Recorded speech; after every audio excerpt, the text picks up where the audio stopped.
I'm Sam, and I moderate these weekly webinars here at the Retirement Group. Thanks for watching.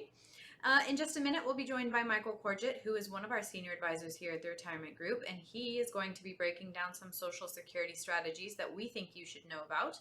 But before Michael comes on, I'd like to quickly remind you that we are not affiliated nor endorsed by Polaris. The Retirement Group is a completely independent group of financial advisors, so please keep that in mind as you listen along today. After Michael's presentation, I will rejoin him quickly to ask him some of the questions that came through the Q&A chat. Please feel free to stick around if you're interested in listening for those. And if you happen to see some YouTube cards popping up on your screen throughout this video, give those a quick click. They will guide you to several different resources we have to offer, one of which being a link to get in contact with one of our advisors if you're interested in speaking with them directly about your specific concern or situation. And with that, I'm going to now turn off my camera so Michael can get started. Hi, Michael. Hi, Sam. Hey. Hi, everyone. Thank you for joining us today. I know I really appreciate it.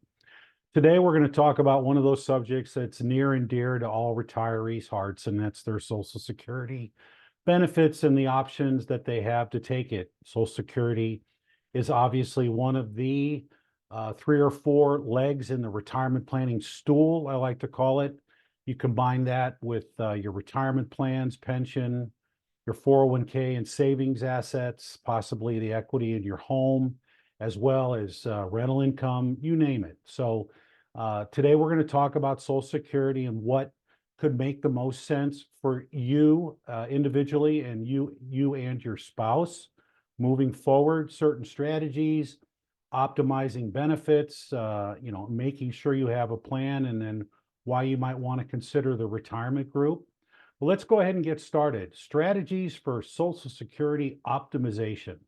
First, we want to talk about, do you understand your Social Security benefits? And considering utilizing, if you are a married couple, utilizing the best lifetime benefits for the two of you. Obviously, this all depends on your own personal situation, and we'll talk a little more about that. The bridging strategy, which can be very important to maximizing Social Security benefits, and then certain special considerations that you might be one of those individuals. So understanding your Social Security benefits. Your retirement age definitely has a significant significance to what your Social Security benefits are. You could start as early as the age of 62 and maximize your benefits at the age of 70. Now, individuals that were born in 1957, which makes them somewhere in their 66 to 67 years of age this year, their maximum benefits are all over the board as there's a big swing. At age 62, it's $2,710 a month, all the way up to age 70, $4,873 a month. And at full retirement age, 67, it's $3,822 a month. A significant difference depending on when you choose to take your Social Security benefits. So trying to maximize those benefits as part of your overall plan is obviously very important, because this is a lifetime benefit that does have a cost of living built into it. And that cost of living can be significant. Most Social Security recipients saw that in the past couple of years with inflation so high. By the way, these are the maximum benefits at these given ages. These are the most an individual could get at 62, 67, or at age 70, okay? Ideally, a spouse should claim their benefits at an age that maximize their combined benefits. But your retirement ages can make a big difference, and that as far as when do you want to claim your Social Security benefits? Discuss a simple example. Let's say you get a chance to retire either prior to or at age 62. Okay, do you want to start your Social Security benefits early?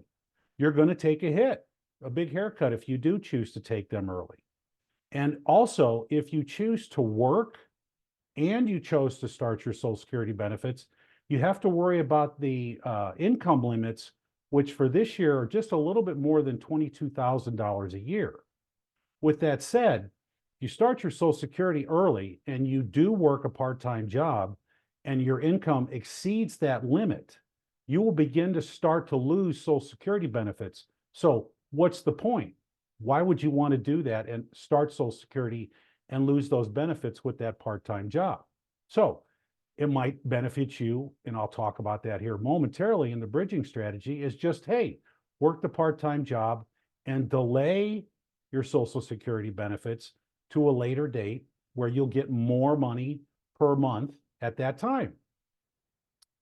The bridging strategy, I sort of already touched on this, but again, you could be 62 or 64 years old, and as you could see, the difference per year between the ages of 62 and 67 is about 6% a year. Basically, each year that you choose to wait, your overall monthly benefit will go up by 6%. It's a 30% haircut from 67 down to 62. So why not consider, you leave your main employer, whatever one might be, and we do work with employees of a lot of Fortune 500 companies, and find something else to do. I call that the Walmart greeter, or working at Lowe's, or you're working at your local department store, or working at a golf course, whatever it might be. Use that supplemental income along with your pension if you have one, and money from your own savings to bridge the gap to a point in your life where it might make more sense to start your Social Security later in life. And in many cases, in a married couple, there's one primary breadwinner, and then the spouse may not have been in the workforce for long, so they're going to depend on their spousal benefit, or they were in the workforce and they have a minimal benefit of their own. Trying to delay your benefits will benefit your spouse when you pass away, because they will essentially inherit your benefits, and inheriting a larger benefit amount would be better off for them too. All right. So bridging it with part-time work and so on can definitely enhance your overall long-term objectives and your benefits. But this is all about planning too. And I'll talk about that in here in a minute. Having a plan and making sure you're trying to stick to that plan can make a significant amount of sense. And it all depends on your own situation again. Some special considerations: spousal benefits. Every spouse is entitled to a 50% benefit from the primary wage earner in the household.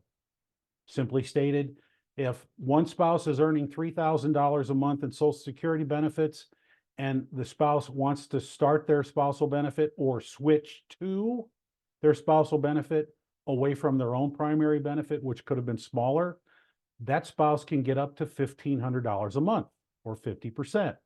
Now, that spousal benefit is capped at the full retirement age. So whatever the primary breadwinner, their benefit is at age 67, that cap is 50% of that amount, even if that primary breadwinner chooses to delay their benefits to age 70 and get even a larger monthly benefit. And oh, by the way, between ages 67 and 70, you earn, essentially, your benefit will go up by 8% per year, not 6, 8% per year. So it does make some sense, again, to consider waiting to start your benefits, trying to bridge, your income needs, your retirement planning income needs with part-time work, or just supplementing your income needs from your savings. But it's just something to consider. And again, this is all about planning. By the way, common law marriages are recognized in certain states, and common law relationships can get spousal benefits as well. You would have to check with your jurisdiction, the state that you live in, to see if you would benefit from this opportunity. And then benefit optimization tactics. The impact of early retirement, I much talked about already.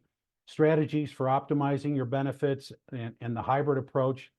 The impact of early retirement. Again, starting your benefits early can hit you with upwards of a 30% haircut. And that's significant. Full-time retirement now is age 67 for the most of us, including myself. And the reductions can be significant. Waiting to full retirement age, again, if it makes sense, and it has to make sense for you and your spouse, is smart. Because again, you're talking about a significant haircut if you choose to start early. I understand. I've worked with a lot of people over my career, and in many cases, I have clients who've had to start their Social Security benefits early because they couldn't afford to live or live comfortably without having those benefits and potentially working part-time. So everyone's situation is unique, and we do keep that in mind. Delaying benefits to age 70 can be extremely beneficial if it is something that you can do. Again, remember, 8% per year increase in your benefits beyond full retirement age. So that is important. And then considering your individual circumstances, it might make sense. You may want to start your benefits sooner rather than later, depending on your health. There is a crossover age where the benefit of starting later would benefit you longer term. A simple example would be two people, same work history. One starts at 62, one starts at 67. There's a crossover age. And that crossover age is somewhere between the ages of 78 and 80 years of age. And what that means is that the person who waited would benefit more long-term if they live beyond the age of 78 to 80 years of age. Okay? None of us know how long we're going to live. And if I could tell you when you were going to pass, would you even want to know? I love asking that question. But point is, your personal situation might dictate, or it may make more sense for you to start your benefits sooner. And then, a simple hybrid approach, a mix of one spouse claiming early their benefit, the other spouse waiting to start their benefit. Therefore, they protect the lesser income spouse. And when they pass, that spouse will get a larger benefit because they inherit the primary breadwinner's benefit in retirement. You need to tailor a plan that makes the most sense for you. And that's something that we would love the opportunity to do. It's very smart and very crucial as far as your overall retirement plan. And consult a financial advisor. We would look forward to the opportunity to talking about this along with your entire situation and making sure that you're on the right track. Have a plan. We offer a complimentary retirement cash flow analysis. All you have to do is call our office and we'd be happy to put one together for you. Why would you want to consider our organization? Well, we're a bunch of people who have a great deal of experience, in many cases upwards of 30 plus years. We've been working with corporate employees of many Fortune 500 companies. We do understand the benefit programs for many of these companies that we have focused on over the years. We have offices nationwide. I'm based here in the Midwest, and we do offer that complimentary financial analysis. So please take advantage of it. You can call us at 1-800-900-5867. You can email us at info@theretirementgroup.com. Scan this QR code on the left and jump onto my calendar or one of my colleagues' calendars. And really importantly, scan the QR code on the right and follow us on LinkedIn.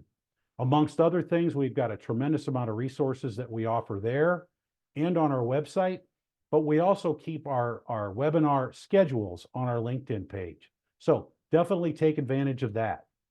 So with all that, I'm going to go ahead and jump back and let Sam join us again to see if we've got any questions. Sam? Thank you, Michael. Yeah. Wow. 8% bump every year you wait. That's a big percentage there. Significant. Yeah, that is. It's a great incentive to wait if you can. All right. This first question, how can my spouse and I coordinate our Social Security claims to maximize our joint lifetime benefits? It's a great question. What I'm going to say is it matters based on your own situation. Okay. It would be very important, I would think, to sit down and have a plan to see what makes the most sense. When are you going to retire? Mhm. All right. What are your income needs? Do you need to start your Social Security to help meet those needs, or can you wait? Right. Obviously, if each spouse can wait, they're going to increase their overall household Social Security benefits. But there's no one stand pat answer to that question. I mean, the obvious answer is the longer that you both can wait, the better off you're going to be. But taking a look at your own situation and letting us or some financial advisor put a plan together and discuss it with you would definitely be beneficial. All righty, thank you. Next one. What are the limitations on spousal benefits if my spouse and I both wait until age 70 to start claiming? That's a great question. And a recent rule change, I mentioned that at full retirement age, and I'll give my example again, full retirement age, spouse A is collecting $3,000 a month. Spouse B at the same age would be entitled to 50% of that benefit, or $1,500 a month. Now, if spouse A waited until age 70 and they were collecting $4,500 a month, spouse B would not get 50% of that number. They would only get 50% of the full retirement age benefit, which again was $3,000. So $4,500 for spouse A, $1,500 for spouse B. It is limited to the benefit that the primary wage earner has at age 67. And that's a rule that was just recently enacted. All righty. That's a little confusing for me. But yeah, wow, okay. Yes. Alrighty, the third and last question, Michael. How can we ensure that our Social Security bridge strategy aligns with our overall retirement goals and needs, financial needs? Well, that's a great question. I talked about part-time work. It obviously depends on what you've got to work with and what you need. Okay. Everyone has an income desire in retirement, and based on, and Social Security is a part of that, solving that goal. I mean, if you have a pension, and many of the people that we work with do have pensions, both spouses may have a pension, so those are fixed income sources, as well as if you were a good saver, the more you set aside for yourself, the better off you're going to be long term. I always like to say, setting more money aside in your 401k and IRAs and basic investments makes the difference between an average retirement and an exceptional retirement. So what income you can take from those investments can make a difference as well. Working part-time, keep you out of trouble, to keep you busy, can certainly help and allow you to defer starting your Social Security benefits. Your health might dictate, what you choose to do. If you're in poor health, you might want to start sooner rather than later. Just keep any part-time income below those limits that I discussed earlier. But again, a lot of different moving parts, a lot of different variables. Definitely would be beneficial to have a one-on-one conversation with a financial advisor.